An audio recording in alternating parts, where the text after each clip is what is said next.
അന്തർദേശീയ വനിതാ ദിനത്തോട് അനുബന്ധിച്ച് മാർച്ച് 8-ന് ഐക്യരാഷ്ട്രസഭയുടെ ആസ്ഥാനത്ത് ഭരതനാട്യം അവതരിപ്പിച്ച തമിഴ് നടൻ ധനുഷിന്റെ ഭാര്യ ഐശ്വര്യ ധനുഷ് വിമർശനങ്ങളുടെ നടുവിലായി. വേണ്ടത്ര പരിശീലനം ചെയ്യാത്ത ഭരതനാട്യം അവതരിപ്പിച്ച രജനീകാന്തിന്റെ മകൾ കൂടിയായ ഐശ്വര്യയുടെ നൃത്തച്ചൂടുകളെ ഭീകരം എന്നാണ് പലരും വിശേഷിപ്പിച്ചത്.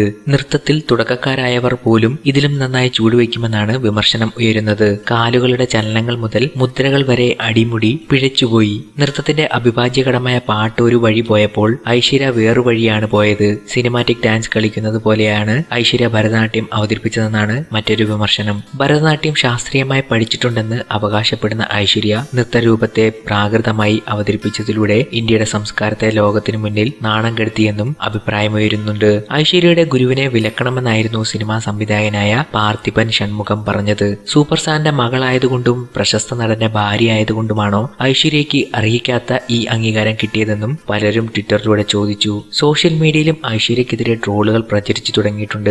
ഐശ്വര്യയുടെ ഡാൻസ് കണ്ടാൽ ഗുരു ആത്മഹത്യ ചെയ്തു പോകുമെന്നും പലരും പറയുന്നുണ്ട്.